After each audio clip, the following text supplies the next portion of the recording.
Somewhere in central Japan, a house is going up in a single day, not the frame, the whole house. A crane lifts an entire room into the air. The walls are already finished. The wiring is already inside. Even the bathtub and the kitchen are already installed. Then the crane lowers the whole room into place like a giant Lego brick. Then another. Then another. By evening, where there was an empty concrete pad that morning, a 2-story home was standing. And here's the strange part. It wasn't built on that construction site at all. It was built inside a factory on an assembly line by the same robots that build a Toyota Corolla. Almost everywhere else on Earth, building a house still takes months. Crews, weather, delays, mistakes. So why has almost no one else on Earth followed? The answer isn't that nobody thought of it. It's far stranger and far more human than that. Before we get to Toyota, look at how the rest of us build a house. Because once you really see it, you can't unsee how strange it is. A house takes months. A crew shows up at a bare patch of dirt and pours a foundation. Then they frame it board by board out in the open air. Then everyone waits. They wait for the plumber, they wait for the electrician, they wait for the weather, because you can't build through the rain. Something gets measured wrong, so a wall comes down and goes back up. Every delay pushes another delay behind it. It's dusty, it's exposed, and every house turns out a little different, depending on who happened to show up that morning. And we just accept that. That's what building a house is. But step back for a second, and here's the odd part. Almost nothing else you own is made that way anymore.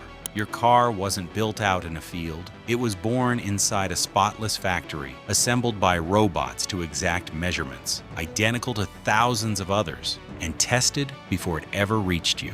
So was your phone, so was your fridge, your washing machine, the television on your wall. One by one, over the last 100 years, we took the things people make and pulled them indoors onto assembly lines, where they got cheaper, better, and more reliable. The house never made that jump. It's the single biggest, most expensive, most complicated thing most people will ever buy. And we still build it almost the medieval way, outdoors, one at a time, by hand, by a rotating cast of subcontractors who may never have worked together before, exposed to rain, cold, and simple human error. So here's the thing worth stopping on. We didn't keep building houses by hand because it's better. We kept doing it because a house always seemed too big, too custom, too stuck to one piece of ground to ever come off a line. Everyone simply assumed it couldn't be done. Everyone except one company. And it wasn't a build. It was a company that had become the best in the world at making something enormously complicated, thousands of times over. Exactly the same. So it asked the question nobody in construction was asking. What if you built a house the way you build a car? So they built a factory, and if you walked inside it, your brain would tell you something was wrong, because it looks exactly like a car plant. The assembly line looks familiar. Robots move from station to station.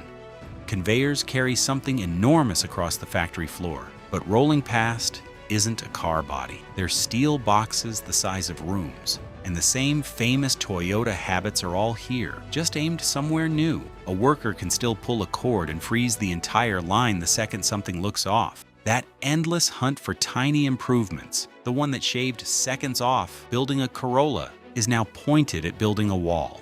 Each steel box is called a unit. And this is where the factory really earns its advantage. It doesn't leave as an empty shell. It leaves about 85% finished. The wiring is already inside the walls. The plumbing is finished. The insulation, windows, closets, even the bathtub and kitchen cabinets are already installed. All of it done indoors, under bright light, with no rain and no guesswork. Then those finished rooms get loaded onto trucks and driven to the site.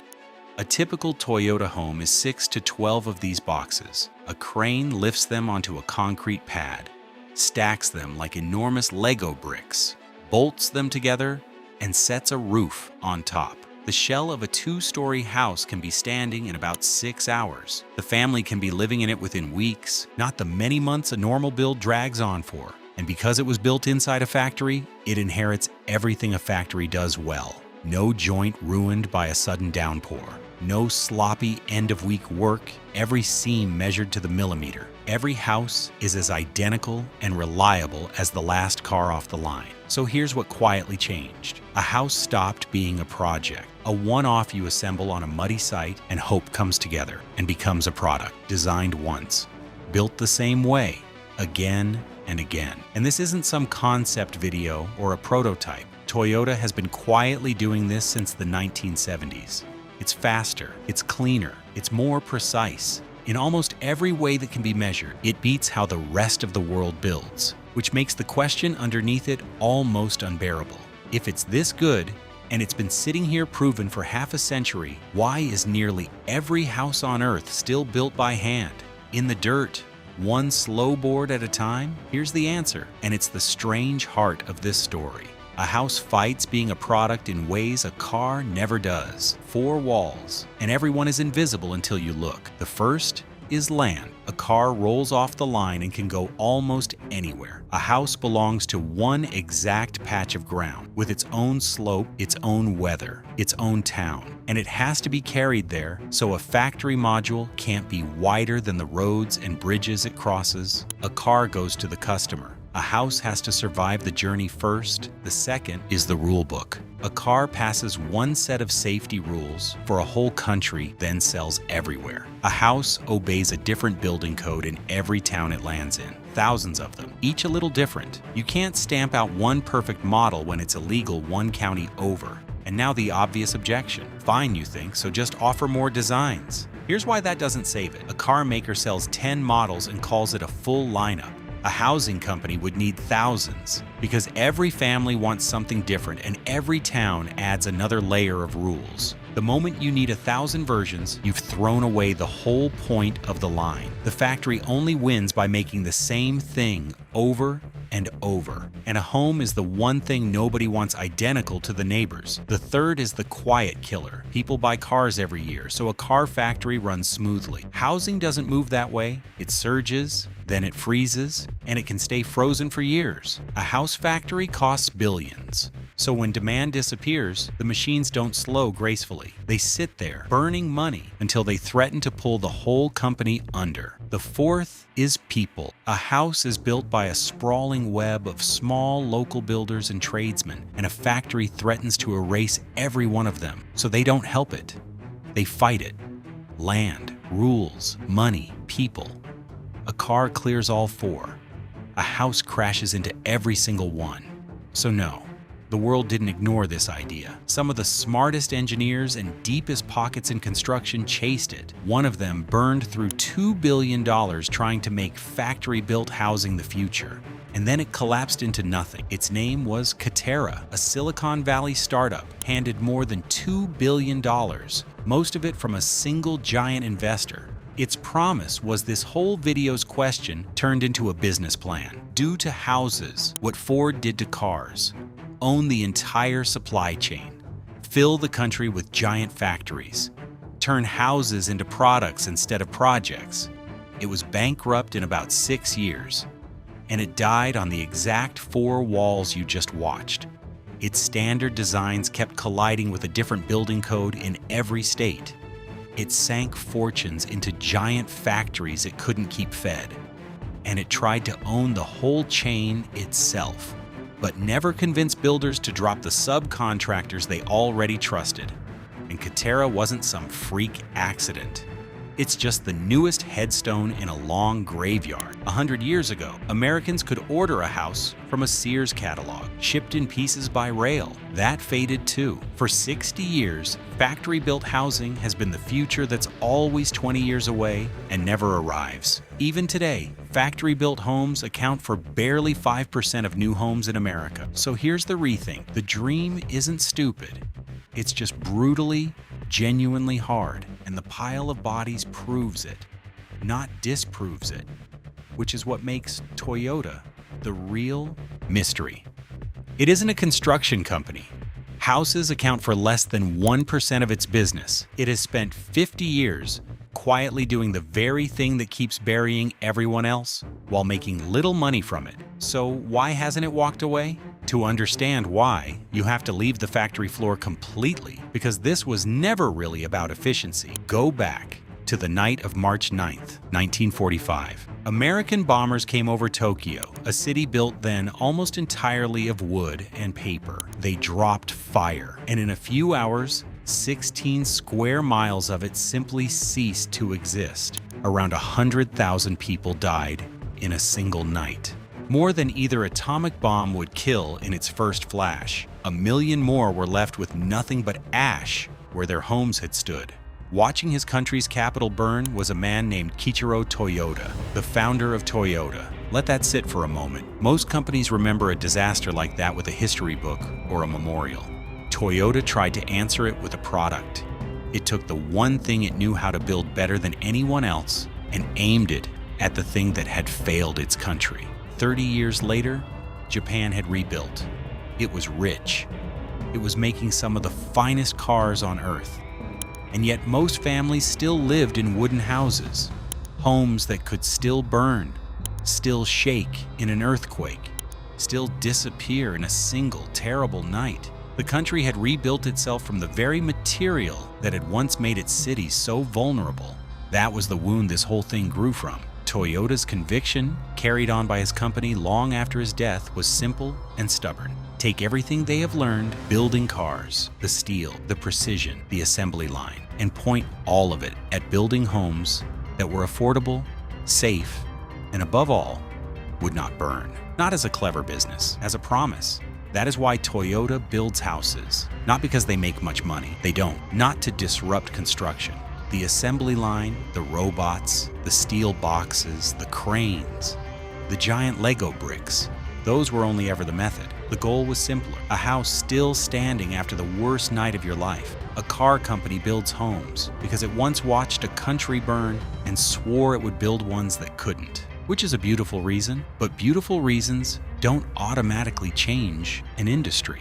If these homes really are safer, faster, and better, why hasn't the rest of the world followed Toyota? What is this picture still hiding? So here's what the beautiful story leaves out. 3 honest truths, and none of them are comfortable. The first, even in Japan, this never actually took over. For all the talk of Japan's futuristic robot-built homes, factory-built houses account for only about 1 in 6 new homes there, roughly the same share as in the United States. The revolution you were picturing is a lot quieter than it looks. Toyota's own numbers stayed small for decades.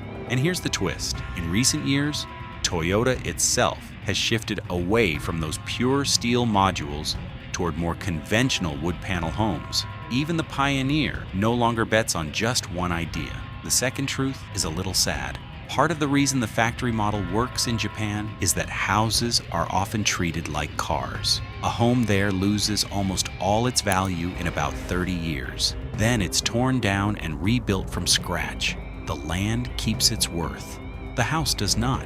And a country that throws away its houses every single generation is a country that always has enough demand to keep its house factories running. The third truth follows straight from the second. That cycle, build, demolish, rebuild, is enormously wasteful. These homes are engineered to last a century, yet many are demolished after barely a third of that time. The factory line keeps humming partly because the country keeps feeding it perfectly good houses to replace. So here's the real rethink. The factory model isn't some obvious miracle the rest of the world is too dumb to copy. It's tangled up in a completely different way of thinking about a home as a product with an expiration date. And that way of living carries a heavy price of its own. Which means the honest answer to why aren't we building like this was never that we're fools. It's stranger and more human than that.